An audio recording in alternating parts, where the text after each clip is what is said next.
These questions have not been answered, and they are the difference between 8 and 10 wins this season. We check them out next. This is the Locked On Ole Miss podcast.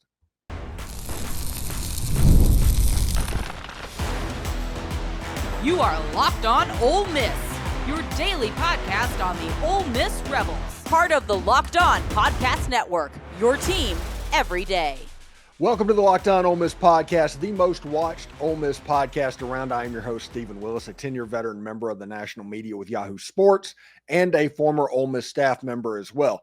Today, we talk about Lane Kiffin calling Kewan Lacy electric so far in camp. So what does that really mean for this offense, and what is his potential role early on in the season? Next, we're going to shift to Patrick Kutas and why the next few weeks will be absolutely massive for him. He hasn't seen much game action yet, but his development could have a huge impact on the offensive line ceiling this season.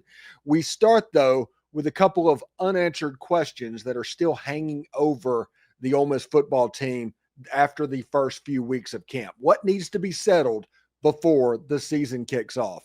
All of this and more right now on the Locked On Ole Miss podcast. We're free and available on all the podcast apps and on YouTube. Thank you for making Locked On Ole Miss your first listen every day, and a special hello to the everydayers who make this show what it is, and that is the most fun way to follow Ole Miss sports. So do us a favor, like this video, comment on this video, subscribe to the YouTube channel, subscribe to the audio podcast, and give that a 5-star review as well. It costs absolutely nothing, but it helps keep this free. And don't forget to check out the second listen on the network. Nearly every team, college or pro, is there for you to decide. And coming up on the Ole Miss trivia segment, SMU 1998. That is the clue, SMU 1998. This episode is brought to you by Monarch Money. Take control of your finances with Monarch Money. Use the code LOCKEDONCollege, all one word, at monarchmoney.com for 50% off your first year. So there's some questions, and we've talked about them over the course of this camp, and Ole Miss has to answer them. They're really big spots. We think we have the answers, and we can speculate on whether or not they have the answers, but they have not answered the question as of yet. And we're going to start with the very back end of the defense, and that is the safety position. Now, we have talked about this position ad nauseum over the last 6 months or so. And Lane Kiffin was quick to bring people in the spring transfer portal period because there was problems in the secondary in the spring.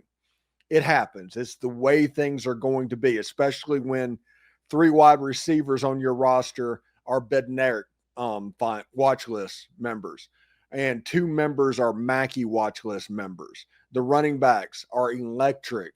That's going to happen on the back end of the defense. So Lane Kiffin naturally was concerned. Brought in Wydette Williams, brought in Ricky Fletcher, because this spring, as I've said many times over, everybody assumed that Trey Amos, his replacement, would be Jaylon Braxton. And the cornerback position was a position of worry going into fall camp, but Ole Miss seems to have a good handle on that, even though you're an injury away from that being problematic as well. But the thing that is sticking out to Ole Miss defensively right now, and the difference between Ole Miss having a great to elite defense and just having a really good defense, is the back end of that defense. And in the safety position, you get the feeling they want Jaylon Braxton to be the starter. At strong safety, they want Sage Ryan to be the starter. And Kapina Gushikin has kind of taken over that star position in the secondary. That is what they want. But what we've seen is, for the large part of this spring or this fall pre-camp, Nick Cull was lining up at free safety, and free safety has been dominated by just stalwarts under the whole Lane Kiffin reign while he has been here. It started out with A.J. Finley. He was at Mobile, a high school signee. And at the end, it was Trey Washington, another high school signee that paid his dues. It looked like Nick Cull was kind of going that same direction. but they're still doing the mad scientist thing, moving players in and out, trying to find something that sticks, whether it be Wydette Williams or Jaylon Braxton or moving over Sage Ryan and all of those guys in the back. That is a position to keep an eye on. Also, it's worth keeping an eye on because of the uncertainty of the safety position. Ladarian Clardy out of Escambia, Florida.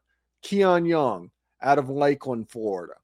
And Cortez Thomas out of Holmes County High School in Mississippi. Those are three true freshmen that were brought in to play the safety position. A lot of these questions won't even be answered, but Ole Miss needs to hand down the back of the back on the defense. Free safety, strong safety, infinitely important with what Ole Miss does defensively, and especially how much pressure they provide off the edge and their willingness to blitz the A-gaps. But to do that, you need to have a lot of confidence in the back part of that defense. And this past scrimmage was a good step in the right direction.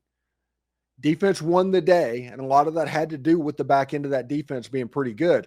But let's not act like it was a complete domination. One group of the defense played pretty well. One group played a little bit bad. And at the beginning of the scrimmage, they were able to take advantage of Austin Simmons kind of being overexcited. They managed to pick him off with a robber safety over the middle of kind of a forced pass by Austin Simmons. He didn't see him, ended up getting picked off. So the back end of this defense is going to be massive. Now, the second question in fall camp that we still don't have the answer to is, I'm just going to say, the offensive line. And let me go ahead and put this out there. I think the offensive line is going to be better than it was a year ago. I think last year, the offensive line was a little bit too heavy for its own good. They fell in love with absolute weight. And you had a whole bunch of guys that's 6'5", 6'6", 370 pounds running around, and they needed to be 6'5", 6'6", 340 pounds, if that makes sense. So Ole Miss tightened things up on the offensive line. They wanted athleticism to show through, and that makes all the sense in the world with a zone run blocking scheme. And when you look at this, it should be Jayden Williams at the right tackle, Diego Pounds at the left tackle. That's kind of the etched in whatever a little bit more than sand is depth chart. The interior of the offensive line is where it gets interesting to me. We talked to Dalen Flowers, sources all over in the building. Delano Townsend and PJ Wilkins, they like those guys as interior offensive linemen. PJ Wilkins, after Jayden Williams didn't play in the scrimmage on Saturday, slid out to right tackle. The sixth offensive lineman, as it sits right now, is probably, it seems like PJ Wilkins, if you're just reading the tea leaves. Patrick Kutas, the player that transferred from Arkansas, who hasn't practiced very much at Ole Miss, got on the field as of yesterday. And he finally started working out with his teammates, which means, Bryson Sanders might have done better than I thought in the scrimmage. Everybody talked about Xavion Harris. They didn't talk about Bryson Sanders at all. And because of that, you thought that Bryson Sanders kind of had a day. It doesn't look necessarily like that. Patrick Kutas, if he plays right guard and Delano Townsend plays the left guard, and you have Bryson Sanders at center, and you have PJ Wilkins as that Swiss Army knife utility guy, you can probably make that work. I know that they like the offensive line with Delano Townsend and PJ Wilkins playing the guard position. And Terez Davis, all of those, another player with 3 years of eligibility, is playing on the inside as well. I think he got some guard reps in the scrimmage on Saturday, allowing PJ Wilkins to slide outside. He's the transfer from Maryland. So the three transfers with 3 years of eligibility, they're all kind of showing out early on. But the question is, we need a cohesive unit. They need to run the ball better than they did a year ago. This is the biggest year for John Garrison since he's been at Ole Miss. And this is kind of a where the rubber meets the road type year.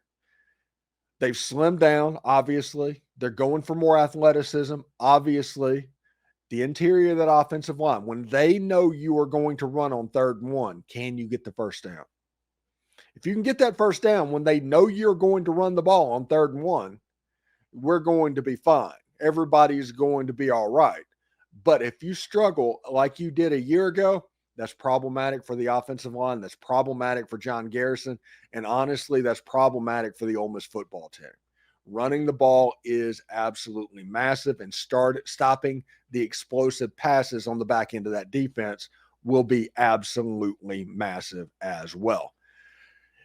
We've talked about the offensive line a little bit earlier, and now with Patrick Kutas finally practicing, these few weeks are massive for both the Arkansas transfer and Ole Miss as a whole. We'll break all of that down next. You know, most people can't name all of their financial accounts or even what they're worth, whether it's their 401ks or properties or investments. And when you don't have the full picture, you end up leaving money on the table. That is why there is Monarch Money. It is an all-in-one personal finance tool that helps bring your entire financial life together in one clean, easy-to-use interface on your laptop or on your phone. Monarch does all the heavy lifting for you. You can link all your accounts in minutes. Clear visual data is there. Get smart categorization of your spending, and finally feel like you're in control of your money without ever touching a spreadsheet. I linked all of my account to Monarch and immediately spotted a few subscriptions I wasn't even using. Canceling those alone saved me money every single month. If you're still paying for a team site, all of the weirdness happened a couple of months. Maybe they're auto-renewing what's going on. Monarch Money can help identify those expenses so you can be in control of your money. So do not let financial opportunities slip through the cracks. Use the code LOCKEDONCOLLEGE, all one word, at monarchmoney.com in your browser for half off your first year. That's 50% off your first year at monarchmoney.com with code LOCKEDONCOLLEGE. We just talked about the offensive line as one of my major questions going into this fall camp that hasn't been answered just yet. That and the safety position, those are truly wide open positions, and injuries and things like that can influence these questions so much. And Patrick Kutas is the transfer out of Arkansas. And he is an inside guard. He was one of the top interior offensive linemen in all of college football a year ago. He's a really good player. But with all of the Arkansas players, injury is a concern because injury was a concern a year ago, if that makes sense. Every player, Luke Haas, Patrick Kutas, and Jaylon Braxton, all of the transfers from Arkansas were dealing with injuries a year ago. So Patrick Kutas coming back to practice this week, it's a pretty big story, honestly. And if he gets on the field in the scrimmage and plays a good bit, somebody needs to ask questions about him in the scrimmage and determine whether or not he moves to the next level. Because when he plays, the ceiling of this offensive line goes way up. It's just the way it works at the moment. When he doesn't play, the ceiling's a little bit lower. Now, the ceiling isn't bad either way, but the ceiling is basically going to oscillate back and forth depending on his health. I like PJ Wilkins, Delano Townsend. I like the two tackles in Diego Pounds and Jayden Williams. But when you look at the most important player on this offensive line, it's probably Patrick Kutas. And he's a local Memphis guy. He has a chance to be really good. He is the one that's kind of chasing Bryson Sanders, if you want to look at this offensive line, because of the way they're moving pieces around right now. PJ Wilkins is playing. Delano Townsend is playing. So if you add a Patrick Kutas, where does he play? Does Bryson Sanders make it? Kutas is really important to what they do schematically. He's 315 pounds. We always talked in the last segment about size being an issue. He's a little bit of an athletic guard. He's got a nasty streak to him. He is somebody that is legitimately a good player. When Ole Miss played Arkansas in 2023, he had a little bit of a day. And the reason you can tell that is through the company that takes the pictures and post those up. Patrick Kutas was on there multiple times in that game because Arkansas was on there multiple times in that game. Kutas is the difference in the answer to the question. If you want the answers for the first segment, Kutas is probably the answer for the offensive line, honestly. Now, still has to do it. They still have to play, but if you want to talk about potential and on paper and all of the stuff that, yes, it does matter, the offensive line is better with him on the field. We'll see exactly what that looks like, but that's interesting to me. We talked about Isaiah Hartrip having a big camp this camp. He was the one returning punts at the scrimmage on Saturday. He also does a little bit on kickoff return. Traylon Ray. It looks like the second group of wide receivers will get work in the return game this year. That's what that is looking like at the moment. There's still 3 weeks to go until the first game, so who knows how they're actually going to line up. But if you're looking for clues, if you're trying to read tea leaves, that is what the special teams are looking like at a moment. Deuce Alexander is back returning punts from time to time as well. It looks like it's going to be like either Hartrip or Alexander going back to return punts for Ole Miss this season. We talked about the back end of the defense, but those are the questions that are on the tip of every Ole Miss fan's tongue. There's some very, very, very good things and things to be excited about in this camp. The wide receiver position, yes, you should be absolutely excited about that. The tight end position, yes, you should be absolutely excited about that. Quarterback position's in really good shape right now. The running back position, Lane Kiffin at a press conference called Kewan Lacy electric. And Lane Kiffin doesn't just throw out nothing compliments. I think the running back room is doing pretty well. We'll talk about that in the next segment. Defensively, Lane Kiffin, major confidence in the defensive line and the linebackers. I think they really like their linebackers right now, where they sit at the moment. Between TJ Daugherty and whether it's Taj Chambers or Jaden Yates or Andrew Jones or Tyler Banks. All of those players, Raymond Collins, I think they like their linebacker position. And through the mad scientist stuff that we talked about yesterday, they kind of figured out the cornerback position as well. 3 players to play 2 spots right now. You would like a 4th to appear, but you still have 2.5 weeks to do that. Whether it's Mason Dunn or Cedric Beavers or anybody on the outside that wants and earns a game rep. It's just offensive line and safety right now. That's kind of where we're at. Even kicking off and kicking field goals and punting, all of that operationally is doing what it's supposed to do. So I'm pretty excited about where Ole Miss sits and where they have questions. Now, if they do not answer the questions, they are going to be in trouble this year. They are. Explosive plays over the top and not being able to run the football, that is not a recipe for winning games in the Southeastern Conference, and it never has been. You might remember 1993. That was the year after the Red Death Liberty Bowl game where they were just killing people, and they played Air Force and just stoned the option as nothing. Well, in 93, they had an equally as tough defense, a genuinely tough defense. They did not have a good quarterback, and they did not have a good offense after Russ Showles and those guys moved on. It was Lawrence Adams, I think, at playing the quarterback position. Ole Miss ended up going 5-6 that year or something like that. And remember that was the game that Ole Miss lost to Alabama when Ole Miss knocked their Alabama quarterback out of the game. They put David Palmer in there and just let him run around, and they ended up winning the game.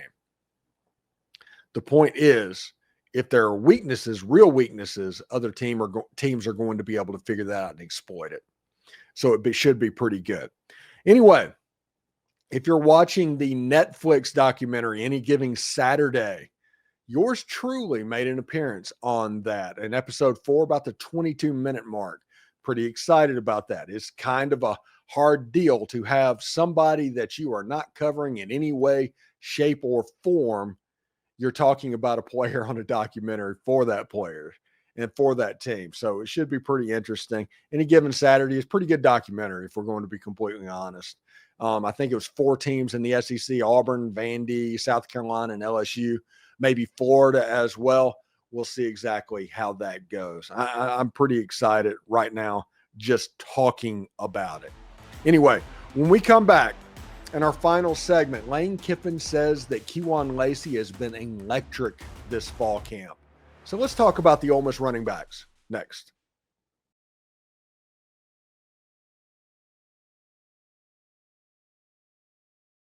Now, we talked about the offensive line at pretty much both segments in this show. The last position I want to talk about is the running back position, because this fall camp, the running back news has been few and far between, whether for any reason, if you're having trouble or you're just not having a standout performance, you're not flashing, maybe script-wise, they're focusing on some other stuff. But the running back room has not been the focal point of the coverage from this show and any other practice report, if we're going to be completely honest. But that doesn't mean they're not working, and doesn't mean they're not flashing behind the scenes in stuff that we can't see. Whenever they're doing real full-fledged contact work at the end of practices, the running back room, nobody is out there to see what's going on. It's kind of a tree falls in the woods and nobody's there to hear it. Doesn't make a sound type question. Well, Lane Kiffin yesterday gave us a hint, and he called Kewan Lacy electric in fall camp this year. That is interesting to me. That is really interesting because, A, Kewan Lacy is a heck of a running back prospect out of Lancaster, Texas, transferred from Missouri. He is somebody with excellent contact balance. He has somebody with excellent burst, excellent hands. He's honestly the total package that you would expect and that you would want at running back. And him being an electric back means that he's probably busting some runs against a defense that is pretty good at stopping runs from breaking loose. Now, the first defensive line is on the field. They're going to be pretty good. So if Kewan Lacy is doing that against them, against the Xavion Harris and Jam Banks and Prince Will Amon-Mielen, which I've been told from my sources that both of these ends are doing a much better job of setting the edge than what they had a year ago. Now, they might not be as good at getting after the quarterback. There might be different things trading off with that, but with him setting the edge, that cost Ole Miss the LSU game a year ago. So we will see exactly how that looks for Kewan Lacy. But if he is doing that against the first defense, that says something. Because I honestly think that first defense, that group of players, they have a chance to be really close at the yards per carry number that Ole Miss put up a year ago. They're going to be excellent stopping the run. They played a ton a year ago, whether it be Jam Brown or William Eccles or Xavion Harris. Those guys on the interior with the talent that they have on the outside, if Kewan Lacy is doing that against those players, I'm impressed. I'm really impressed. And Kewan Lacy has been the starter, essentially, ever since the spring. He's the guy that was all over social media in the springtime. All of the contact balance, all of the things that you saw. And going into the Georgia State game will be epically important for him to kind of continue. Now, the question is going to be, if Kewan Lacy is lightning, who is thunder? Because we all remember that Lane Kiffin was attached to those USC teams in 2003, 2004 with Reggie Bush and Wendell White, the poster children for thunder and lightning of what's going on. You've got the lightning. if Kewan Lacy is electric, as Lane Kiffin is saying, who is the Thunder? Is it Logan Diggs, who is kind of working himself back from an injury? Remember, an ACL is an 18-month injury. It always has been. It's been about 18 months. He should be fine. He should be over the mental hurdles, all of that stuff, getting ready to go. Logan Diggs has ran for 18 or 1,900 yards as a college athlete. And then there's Damien Taylor, the running back out of Troy that transferred in the summer, that has moved up the depth chart fairly quick over Dominic Thomas and the other players. It'll be interesting to see if Taylor takes reps away from Logan Diggs, or is Kevin Smith going to do something similar that he did in 2020 and 2021, and that is have a three-headed monster at running back. It was the Quinshon Judkins, Zach Evans year of 2022 that it became a two-headed monster. Ole Miss has done the three running backs before, and they're all three kind of different types of back. It's not as drastic as the Henry Parrish, Jerry and Ely, and Snoop Connor backfield, where they were all completely different, but they are different stylistic backs. We'll see. I'm impressed to see where the running back room is going into Georgia State and beyond, because listen, Ole Miss's second game is against the Kentucky Wildcats. Ole Miss's second game is against the Kentucky Wildcats. The third game is against the Arkansas Razorbacks. This is pretty huge stuff for Ole Miss. This is pretty heady territory for the Rebels, and we'll see exactly how that goes. All right, today in the trivia segment, we're bringing it back today. Didn't have a question yesterday. We're going to have one today. And this one is kind of a deep cut, but it's also kind of easy, if that makes sense. Who started the catchphrase in 1998, "You gotta believe," during a comeback to beat SMU? Who started the catchphrase in 1998, "You gotta believe," during a comeback to beat SMU? In that game, in under 10 minutes, Ole Miss was down by 22 points, came back and won the game 48-41. Romero Miller was the quarterback. Corey Peterson had a punt return. On that punt return, that kind of started the "you gotta believe" train. Who started that catchphrase? That's really interesting stuff. I'm pretty curious to see exactly where everybody goes on that one. All right, thanks again for making the Locked On Ole Miss podcast your go-to source for Ole Miss sports. We pride ourselves on offering the most comprehensive perspectives, which is why we are the front door of Ole Miss. And if you don't believe me, search Ole Miss podcast. Google that, and you will see how much we come up. We're like 80% of that page. Do not forget to subscribe to the YouTube channel. Subscribe to the audio podcast and like and comment. It helps the show, and it is completely free. Your support means the world to us. For your second listen, check out the Portal Show. Brian Smith has the latest rumors, portal entries, and signings. Be the most informed fan on the rapid changes to college football's landscape. Find the Portal on YouTube or wherever you listen to podcasts. Hotty toddy, everybody. And remember, analytics is just the old English word that means bad football. We'll see you tomorrow.